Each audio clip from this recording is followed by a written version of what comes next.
नमस्कार। शिक्षा अध्ययन केंद्र में आप सबका स्वागत है। हम यहाँ पाठ्यक्रम पर आधारित कुछ विषयों का समग्र अध्ययन करते हैं। पहले उस पाठ पर सामान्य समझ बनाते हैं, उसके बाद गहनता से उसका अध्ययन करते हैं। आइए शुरू करते हैं क्लास 7th के गणित के चैप्टर घातांक एवं घात यानी एक्सपोनेंट एंड पावर। सबसे पहले हम इसका सामान्य परिचय पढ़ेंगे। तो घातांक क्या होता है? इससे पहले एक कोई भी संख्या अगर a के पावर m के रूप में लिखा हो तो नीचे वाला जो संख्या है ये क्या कहलाएगा? आधार। क्या कहलाएगा? आधार, या इसको क्या कहेंगे? बेस। चलो, और ये m क्या कहलाएगा? बहुत बढ़िया, घातांक। इसको घातांक या अंग्रेजी में क्या कहेंगे? एक्सपोनेंट। क्या कहेंगे? एक्सपोनेंट। और इस पूरे संख्या को क्या कहेंगे? a का m घात। क्या कहेंगे? a का m घात। पावर ऑफ एम ए का पावर क्या कितना है? m है। कितना है? m है। तो इस तरह से अगर संख्या लिखा रहे तो हम क्या कहेंगे? अगर कोई भी संख्या मान लो 2 का पावर 2 है तो इसका मतलब क्या हुआ? 2 को कितना बार गुना करना? 2 बार। उतना ही संख्या को उतना जो जितना पावर है उससे गुना कर देना, 4। तो ये 2 क्या हो गया? घातांक, और 2 क्या हो गया? आधार। ये समझ गया यहाँ तक? तो ये 2 आधार 2 घात। अब इसकी जरूरत क्यों है? अब हम लोग पढ़ेंगे इसकी आवश्यकता क्यों है। ये जो घातांक है इसको आवश्यकता क्यों है? मान लो बहुत बड़ी संख्या है, मान लो कोई भी संख्या ले लो, कोई भी संख्या, बहुत जीरो लगा दो। अब इस संख्या को ऐसे पढ़ने में समस्या हो सकती है कि नहीं? अब इसी संख्या को घात के रूप में लिखते हैं। कैसे लिखते हैं?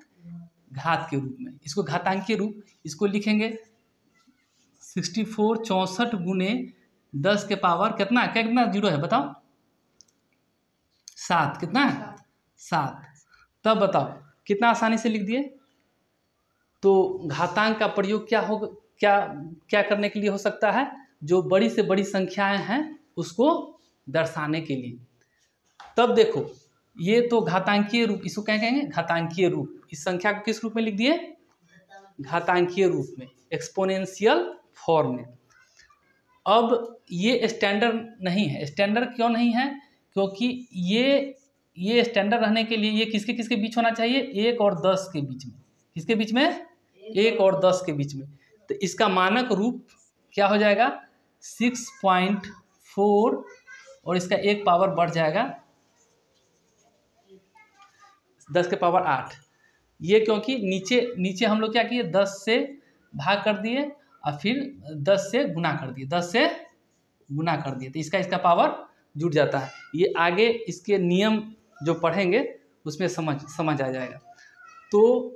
तो हमने घातांकीय रूप में किसी भी संख्या को घातांकीय रूप में दर्शा सकते हैं। कोई भी संख्या, संख्या बोलो तो, कोई भी संख्या बोलो, कोई भी संख्या बोलो ना तुम लोग। चलो, 3840। अगर कोई संख्या है 3840, ये है 3840। अब इस संख्या को दर्शाने के लिए 3 कितना से गुना होगा? 1000 पर। कितना? 1000 से। 10 के पावर कितना होगा बोलो? 3। बहुत अच्छा। चलो 8। अब 10 के पावर कितना होगा? जल्दी बताओ। बहुत बढ़िया। अब बताओ 4 गुने 10 के पावर कितना होगा? बहुत बढ़िया। चलो अब 0 हो गया। 0 10 के पावर कितना? 0 हो जाएगा। बहुत बढ़िया। तो किसी भी संख्या को कैसे हम घात के रूप में दर्शा सकते हैं? चलो, तो हमने पर क्या, उसके बाद हम पढ़ेंगे कुछ विशेष घात, कुछ स्पेशल एक्सपोनेंट के बारे में। जैसे तुम लोग पढ़ता होगा वर्ग, ए का वर्ग, दो का वर्ग, स्क्वायर के बारे में। स्क्वायर जैसे 3 का वर्ग, 3 का वर्ग, 3 का वर्ग मतलब क्या हो गया? 3 का वर्ग मतलब 3 गुने फिर 2 बार गुना, उसी संख्या से 2 बार गुना, तो कितना हो गया? 9। अब बताओ 2 का वर्ग 4 का वर्ग 8 का वर्ग। चलो तो ये सब स्क्वायर है, क्या है? Square of number. चलो और अब घन, घन मतलब क्यूब, किसी संख्या का क्यूब निकालना। क्यूब में घातांक कितना रहेगा? 3। कितना रहेगा? 3।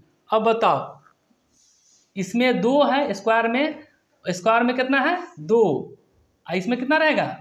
3। तो बताओ 2 का घन कितना होगा? 2 का घन कितना होगा? क्यूब ऑफ 2 नंबर का घन कितना होगा? इसको 3 बार गुना होगा, कितना? 2 गुने 2 गुने 2, 2 दूनी 4, 4 दूनी 8, 8 होगा। उसी तरह से 3 का घन कितना होगा? 3 गुने 3 गुने 27। बहुत बढ़िया, शाबाश, समझ रहे हो। चलो 27। तो इसी तरह से कम तुम लोग स्क्वायर है तो 10-20 तक याद कर लेना, ये घन है 10 तक याद कर लेना संख्याओं का, क्योंकि आगे कैलकुलेशन में सहायता करेगा। तो ये समझ गया, वर्ग क्या हो गया? संख्या का घातांक कितना हो जाएगा? 2, और घन में कितना होगा? 3। ये समझ गया। अब ये देखो, ये घातांक है तो ये नंबर हम लोग को पढ़ना है। ये घातांक किसका सदस्य होना चाहिए? किसका? जेड का, पूर्णांक का। किसका? पूर्णांक। इसके बारे में अथी करेंगे। और घातांक से संबंधित कुछ नियम है, उसको भी हम देख लेंगे। तो सबसे पहले नियम ऐसे घातांक के बारे में है जिसका आधार क्या हो? आधार समान हो। अब बताओ इसमें और इसमें आधार समान है? नहीं है रे, इसमें भी ये है, इसमें भी नहीं है आधार समान। चलो अगर ऐसे संख्या रहे तो क्या होगा? तो इसको इधर से हम रफ करते हैं, देखते हैं क्या होगा। चलो अगर मान लो 2 है संख्या, इसका घात मान लो 2 है और गुना कर दिए 2 का घात 3 है, तब इसको कैसे लिख सकते हैं? इसको तोड़ो गुना में, 2 गुने 2 गुना इसको 3 कितना बार? 3 बार। 2 गुना 2 गुना 2, तो पूरा क्या गो पावर हो गए? क्या गो पावर हो गए? कितना पावर हो गया? 5। बहुत बढ़िया, 2 के पावर 5। तब ये बताओ ये पावर क्या हो गया? पंखा ऑफ कर दो। ये पावर कितना हो गया सो बताओ? ये कितना पावर हो गया? दोनों जुट गया। 2 के पावर 2 प्लस 3 कितना हो गया? 2 के पावर 5। बहुत बढ़िया, 2 के पावर 5। तो ये क्या होता है? पावर जुट जाता है। यह समझ रहा है तुम लोग? तो इसमें क्या होगा? पावर जुटेगा कि घटेगा? जुटेगा। बहुत बढ़िया, m प्लस n। तब ये एक सवाल बताओ, 3 के पावर 3 और गुने 3 के पावर 2 कितना होगा? बताओ। 3 के पावर 5। बहुत बढ़िया। इसी तरह से ये पहला नियम समझ में आ गया। दूसरा नियम क्या है? अगर भाग रहे तो क्या होगा? पावर घटेगा कि क्या होगा? कि जुटेगा? पावर घटेगा। बहुत बढ़िया, घटेगा। इसको इस तरह से प्रैक्टिकल कर लेगा तुम लोग कि समझा दे?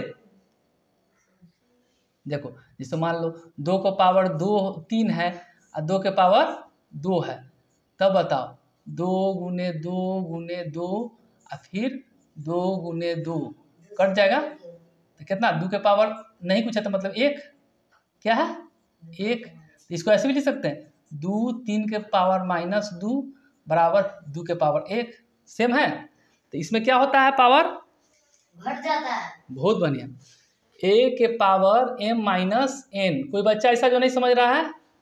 चलो अब हम कोई संख्या देते हैं, 2 के पावर 10 भागा 2 के पावर 5 बराबर क्या होगा? 2 के पावर 5। बहुत बढ़िया, तुम लोग भी जवाब दो। 2 के पावर क्या हो जाएगा? घट जाएगा। पावर क्या हो जाएगा? घट जाएगा। तो पहला नियम भी समझ गया। दूसरा नियम। तीसरा नियम, जब क्या हो? घातांक समान हो, आधार नहीं, क्या? घातांक। इसमें आधार था, इसमें क्या है, आधार समान था, इसमें क्या है, घातांक समान है। क्या है, घातांक समान है। तब क्या होगा, घातांक जब समान रहेगा तो आधार को गुना कर देना है। क्या करना है, आधार को गुना कर देना है और पावर लिख देना है, m पावर m। जैसे कोई उदाहरण लेते हैं, मान लो 2 के पावर 2 गुना 3 के पावर 2, तब ये हम लिखें, इसका रिजल्ट कितना आ जाएगा, 2 4 गुने 9, 9 चौक 36। ठीक है, अब ऐसे करो, अब आधार को गुना कर दो, 2 गुने 3 पावर 3 दूनी 6 के स्क्वायर, 6 6 36 होता है, सही है। तब क्या होता है, आधार को गुना कर देते हैं और उसका पावर कितना हो जाता है, उतना ही। उसी तरह भाग में भी होगा। भाग में क्या होगा रामाशंकर, जल्दी बताओ, a/b और दोनों के पावर m। ये दोनों भी समझ गया, कोई बच्चा ऐसा जो नहीं समझा? धर्मवीर, आदित्य, तुम लोग भी बोलो, समझ गया?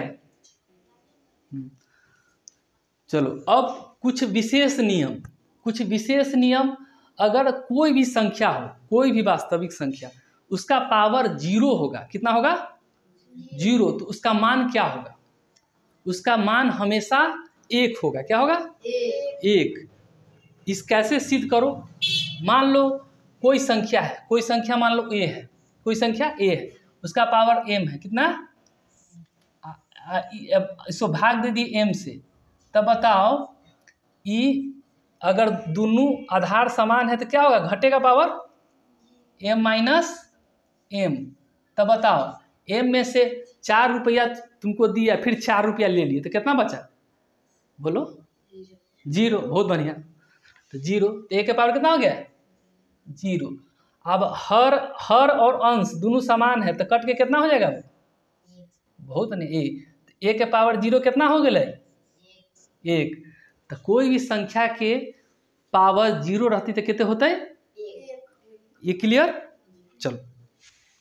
चलो, अगर कोई भी संख्या का पावर है, फिर उसका पावर के पावर, क्या, अगर 2 के पावर 2 और फिर पावर 3, तब कथी करते, बहुत बढ़िया।